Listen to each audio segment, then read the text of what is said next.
Hello friends, welcome to Telugu techniques YouTube channel. Friends, Jio users అందరికీ ముఖేష్ అంబానీ తరఫు నుంచి మరో బంపర్ ఆఫర్. ఫ్రెండ్స్, మీకు సెప్టెంబర్ 5 నుంచి వెల్కమ్ ఆఫర్ ద్వారా ప్రతిరోజు 4 GB ఫ్రీ 4G డేటా మరియు వాయిస్ కాల్స్ 31 డిసెంబర్ వరకు ఫ్రీగా జియో వెల్కమ్ ఆఫర్ ద్వారా జియో యూజర్స్ అందరూ ఈ ఆఫర్ని పొందుతున్నారు. సో ఇప్పుడు మరి 31 డిసెంబర్ తర్వాత ఈ ఆఫర్ అయిపోతుందా అంటే, వెల్కమ్ ఆఫర్ అయితే 31 డిసెంబర్కి అయిపోతుంది ఫ్రెండ్స్. ఆ తర్వాత మనకి 1 జనవరి నుంచి Jio happy new year offer అనేది ప్రతి ఒక్కరికి, ప్రతి జియో యూజర్కి జియో వెల్కమ్ ఆఫర్ నుంచి జియో హ్యాపీ న్యూ ఇయర్ ఆఫర్కి మార్చబడతారు.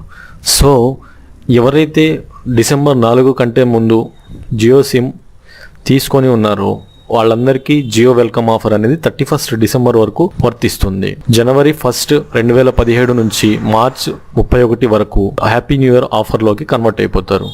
సో ఎవరైతే డిసెంబర్ 4 తర్వాత జియో సిమ్ని తీసుకుంటారో వాళ్ళకి వెల్కమ్ ఆఫర్ కాకుండా Jio happy new year offer అనేది వర్తిస్తుంది. మరి జియో హ్యాపీ న్యూ ఇయర్ ఆఫర్కి వెల్కమ్ ఆఫర్కి ఏమిటి తేడా అంటే, అన్నీ సేమ్ టు సేమ్ ఉంటాయి, కానీ జియో వెల్కమ్ ఆఫర్లో 4GB డేటా అనేది లిమిటెడ్ ఉంటుంది. 4GB అయిపోయిన తర్వాత 128 kbps మీద అన్లిమిటెడ్ ఇంటర్నెట్ స్పీడ్ అనేది నడుస్తుంది. హ్యాపీ న్యూ ఇయర్ ఆఫర్లో 1GB మాత్రమే ప్రతిరోజు డేటా అనేది ఫ్రీగా వస్తుంది. 1GB అయిపోయిన తర్వాత 128 kbpsకి స్పీడ్ అనేది పడిపోతుంది. అంతేకాకుండా జియో హ్యాపీ న్యూ ఇయర్ ఆఫర్కి కన్వర్ట్ చేసిన తర్వాత మీరు ఒకవేళ 1GB లిమిట్ అయిపోయిన తర్వాత రీఛార్జ్ చేసుకోవచ్చు. ప్రస్తుతానికి రీఛార్జ్ ప్లాన్స్ ఏంటనేది ఇంతవరకు తెలియరాలేదు. సో ఫ్రెండ్స్, మనందరికీ ఇది చాలా మంచి good news. 80% of Jio users 1GB లోపల మాత్రమే డేటా యూజ్ చేస్తున్నారు.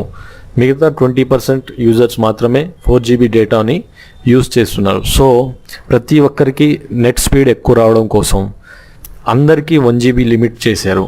సో ఈ వెల్కమ్ ఆఫర్ నుంచి న్యూ ఇయర్ ఆఫర్కి మారిపోతే మన స్పీడ్ అనేది 1GBకి పడిపోతుంది.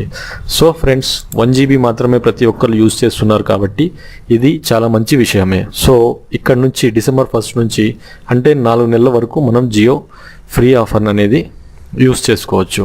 డిసెంబర్ 4 తర్వాత 1GB డేటా ఏదైతే రోజు ఫ్రీగా వస్తుందో అది అయిపోయిన తర్వాత రీఛార్జ్ ప్లాన్స్ ఏంటనేది ఇంతవరకు తెలియలేదు. డిసెంబర్ 4 తర్వాత మేబీ రీఛార్జ్ ప్లాన్స్ ఏంటనేది రావచ్చు. సో ఒకవేళ అవి తెలిసిన వెంటనే మీకు అప్డేట్ చేస్తాను. సో ఫ్రెండ్స్, ఇలాంటి వీడియోలు మరిన్ని చూడడం కోసం మీరు నా ఛానల్ సబ్స్క్రైబ్ చేయండి. ఈ వీడియో మీకు నచ్చినట్లయితే ఈ వీడియోని లైక్ చేయండి. Thank you.